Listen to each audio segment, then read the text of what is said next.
G'day guys, and welcome to another Pod TV. Hey, really strange times, but what I wanted to connect with tonight is very much about what's going on, how people might be feeling, and actions people might be taking or thinking about, and maybe spreading all the information that I've heard from people and spreading that into the community. So something a little bit different, but I guess you could say this is like a news update. I do want to just quickly touch on administrational stuff, which is obviously all our courses are postponed at the moment. People have got tickets for those. We will honour those tickets 100%, and we will refund tickets also. We do plan to run those 3 events, which is Manual Therapies Melbourne, Manual Therapies running, the running in Melbourne, the running conditioning Melbourne, and S&C in Adelaide at the end of the year when this all frees up, because we are very positive it will get better. Another quick one is officially the P20 event is postponed, and we will be shifting to early 2021. Everyone who's bought tickets will honour, obviously same deal there. There will be a refund available to anyone who needs that. We hope people get behind us, but this has given us a great opportunity to work out a few other things. So on point, guys. Apart from that, I want to make sure everyone is staying safe. I have connected with a person who has access to some small batches of masks. I've put a post up about that. I will endeavour to get them.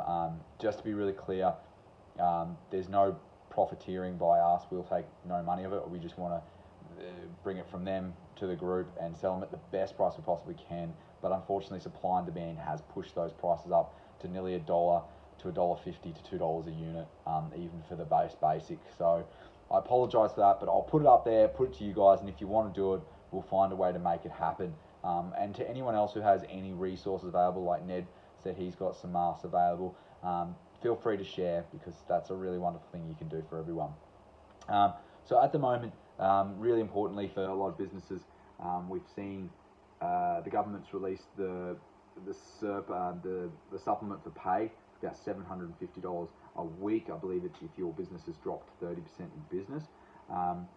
Guys, if you're having trouble with your businesses, and I'm not an expert, but one of the things that seems to be resonating, that if you promote the message when you call people saying, we don't see sick people, we see healthy people with pain, and really focusing on that and concentrate on the fact that you've increased your infection control standards.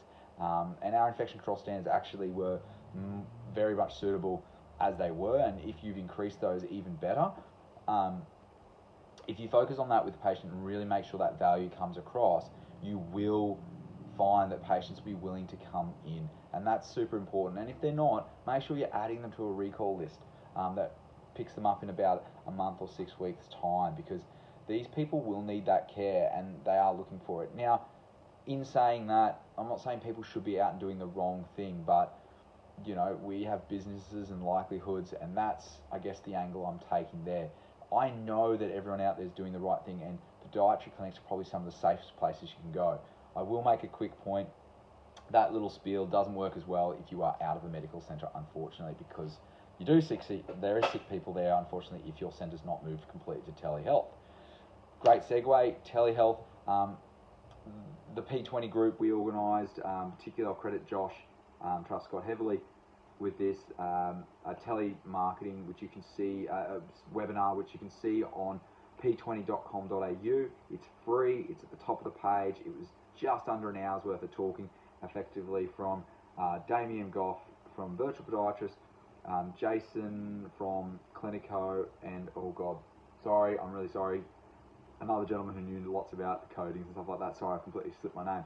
But that was a really good little piece of information filling in the gaps for that. So telehealth's out there, guys. Obviously, it's not going to save businesses, and I think I can say that pretty safely. But if it's something that gets people across the line, like Monopoly, if that last $1 saves you and wins you the game, you've got to think about these things in the short, long term right now. Obviously, staff need to be flexible. This is what I'm hearing.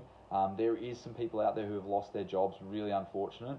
Obviously different businesses and things like that, but what you need to consider is if you have lost your job, you know, there will be jobs available, and maybe, I'm sorry I'm going to say this, but sometimes a blessing in disguise that maybe it wasn't the right place for you and you should go on to something bigger and better. Always try and be positive and put a 50 glass half full.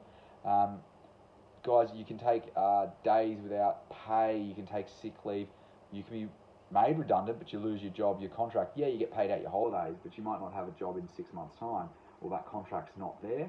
You could stand down, and you can have access to a couple of things, still contain a job, but obviously be at home. So that's obviously a really viable option with that one. Obviously, and reducing your work hours.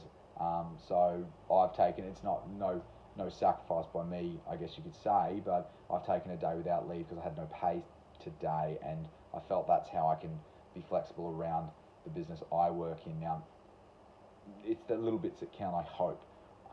So really, really important to be flexible in these times about what's going on, and make sure that you do put yourselves first in the form of safety and security, and you do what's right with your business. And Scott Morrison got up there, Scotty from marketing, and he said, you know, in regards to the people that were leasing and people who are renters and landlords, you know, they have to sit down and have this discussion. It's the same thing that rolls into here.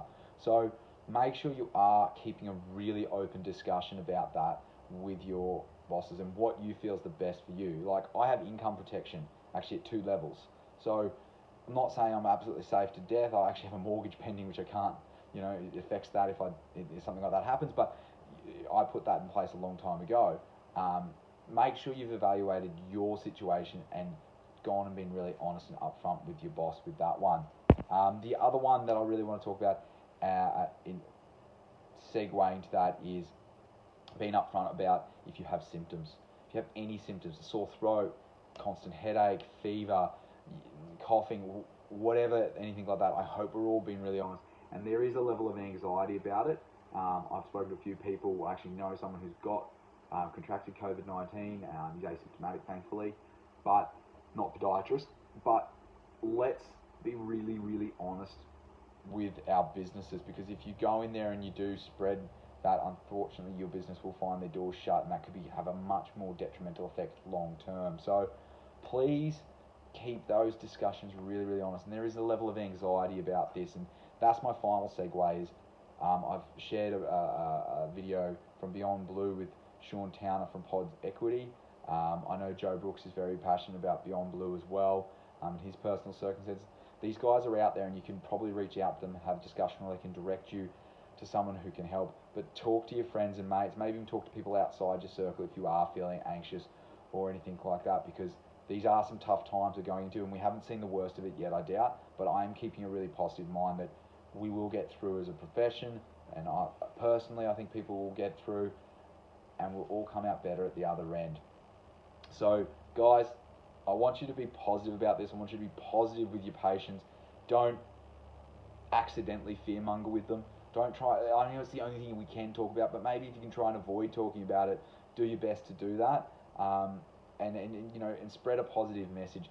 Do the right things by your patients, and by yourselves, and by your staff, and by your colleagues, and your family and friends, and we'll all be safe and come out the other side of this very much healthy people and stronger people.